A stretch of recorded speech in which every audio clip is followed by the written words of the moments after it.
Hello Cybermyth combatants! We wanted to dive into the upgraded Abyss 2.0 and show you a little of what's going on as we go for early access launch.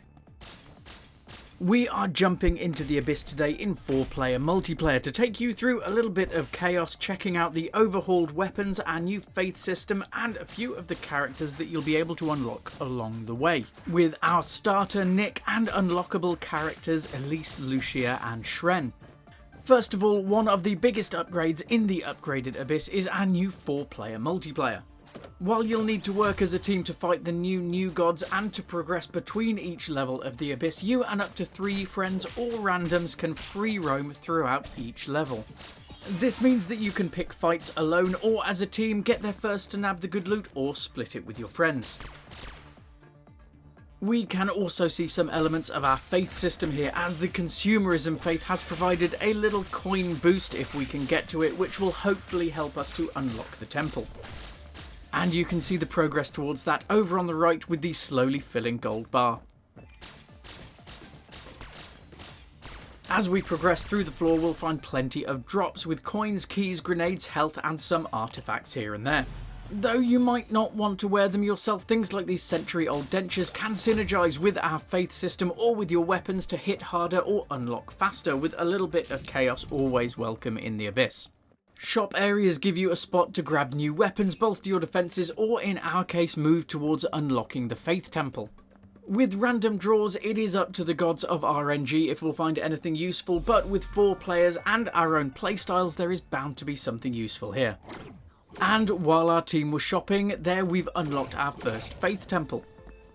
This one is the Temple of Consumerism, and like all capitalism, it'll give us the opportunity to, well, yeah, spend more money. We unlocked it with money, we need money to use it. Welcome to a glorious abyssal future.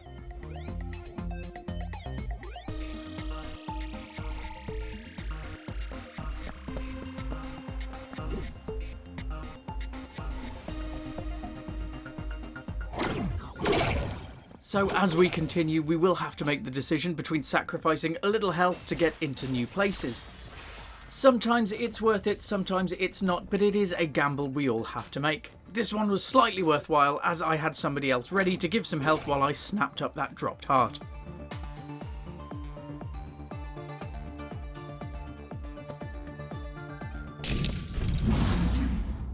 And so as a team, we're onto our first big deal, Sunny, the god of Blindbox. Sunny will launch their own attacks, but in addition will draw random upgraded bears to attack you as well. After we get them halfway down, the new gods will of course be fortified with void power, but with our crack team of professional gamers, even that won't be enough to save them.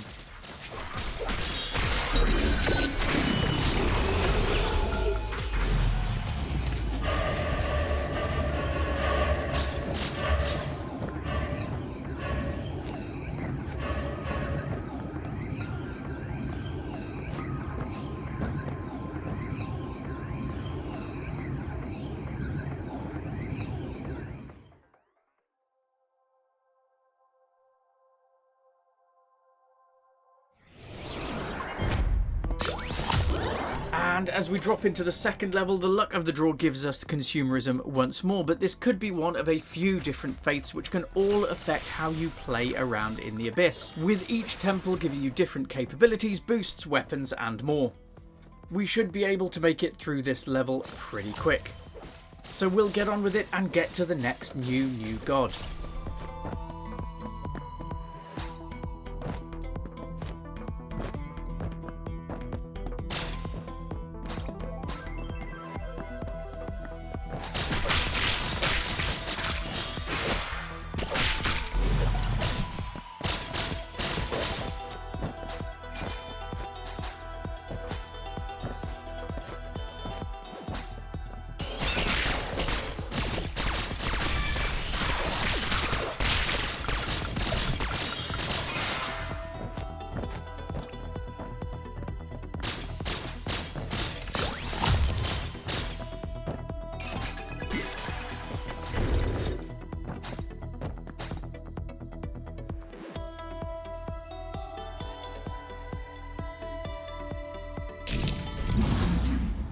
And here, while we're fighting Kurita, god of emojis, you may notice that each of the characters does have their own unique abilities.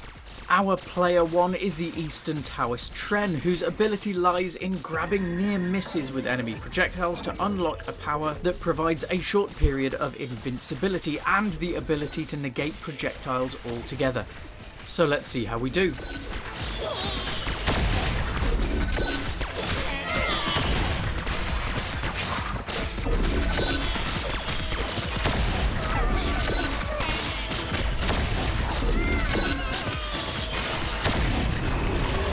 Weapon upgrades whisk you off into a void zone, something you may have seen happening with our friends in this Abyss journey.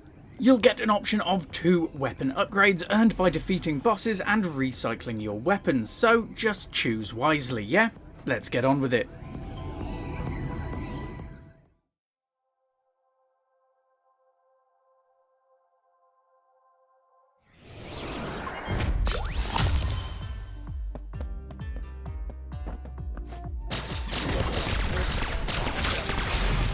We'll also unlock a few Hatchimons along the way here.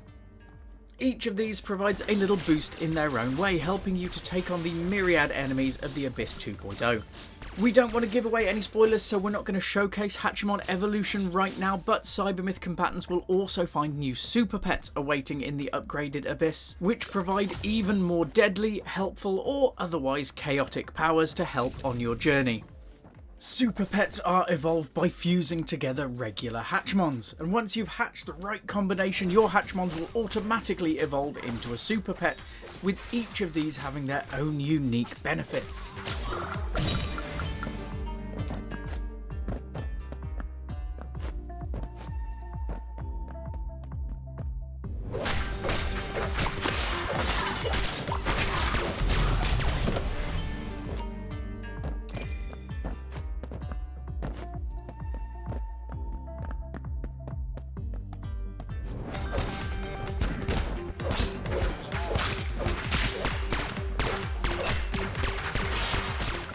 It's not entirely front and centre, but we have also overhauled the visuals for the Abyss 2.0.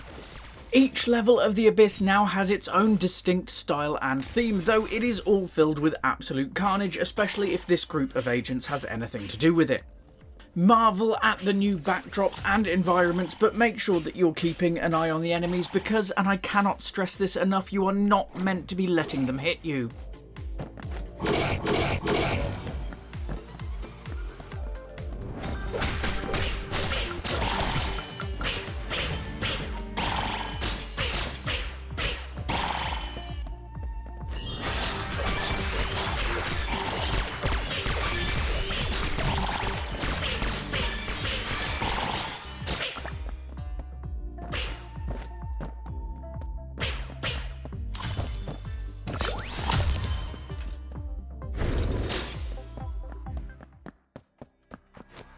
To make things a little fairer, you'll find that each agent in the Abyss can only pick up 1 artifact from things like artifact rooms.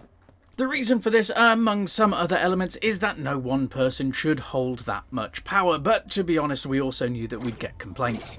Everything in the Abyss has been balanced to ensure it'll provide a great experience, whether you're playing solo or with friends, but do remember that this is an early access title, and your feedback is crucial to ensuring this balance continues.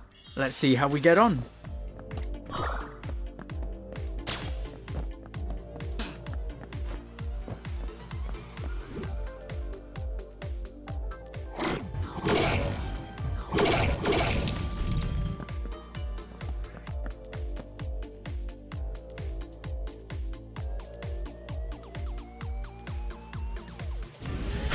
You may well notice that things are getting a little more chaotic as we play, and this is all due to synergy between weapons and artifacts, where players can find countless combinations to boost, multiply, and otherwise empower yourself and your friends. Let's see how big we can go, and hope we make it through.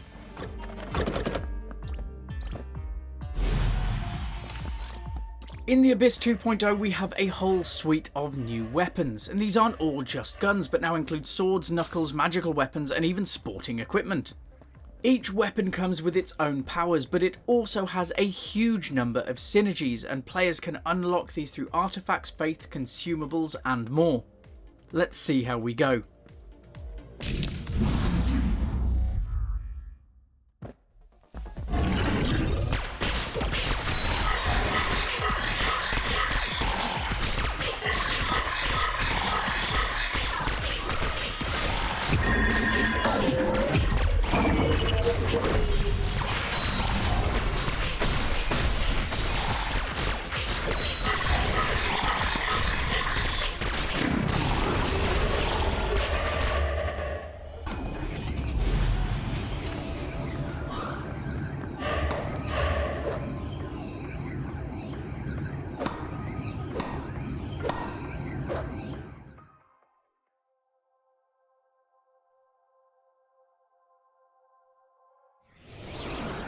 As we move down each floor of the Abyss, we will of course find that the enemies get harder, but we should also notice that, especially with 4 of us, the weapons, upgrades and synergies mean that we get a little tougher ourselves. In addition to hitting harder and hitting faster, there are also plenty of shield pickups available, as well as artifacts that can boost health, reduce damage and generally make you harder to hit. Or you could just try not getting hit at all. That would probably work. Let's try that. Let's give it a go.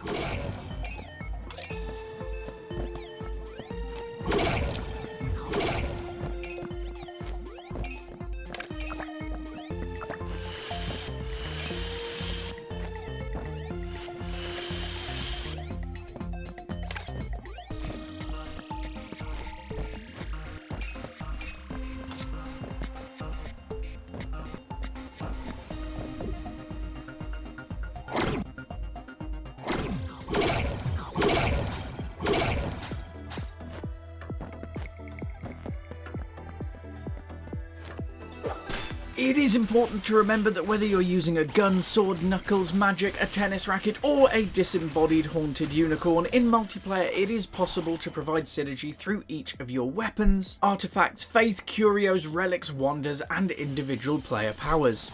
A weapon that gets more powerful the more coins you have is great, but then combining this with faith, artifacts and items which help you gather more coins will boost your damage. When you're splitting the chaos 4 ways, communication is key to make sure that you're boosting not just yourself, but each other. Get it right and it might actually feel like you know what you're doing and that you're not just 4 raccoons in a cybermyth trenchcoat. Maybe. I'm making no promises here.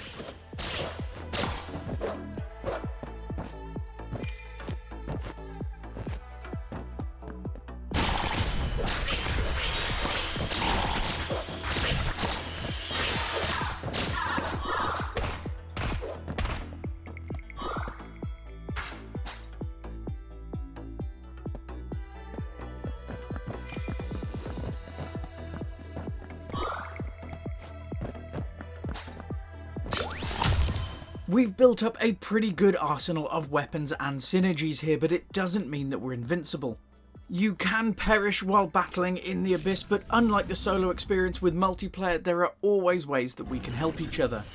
Ghost agents, which actually sounds much cooler than it is, are able to assist in the fight by throwing ghostly ectoplasm at enemies, but this is a little underpowered and doesn't come with all of the synergies we've gathered so far. Ghost agents can pick up a shield or a heart to spring back to fully fledged combat ready life, but living agents can also sacrifice one of their own heart containers to get their friend back in the battle. It is important to remember to help each other or none of us are getting out of this Abyss alive. And that is, I'm afraid, the end of today's adventure, but we will be back with you soon as Neon Abyss launches into early access on July 17th. We really hope to see you soon in the upgraded Abyss 2.0, and you can keep up with news on Steam, X/Twitter and our thriving Discord community.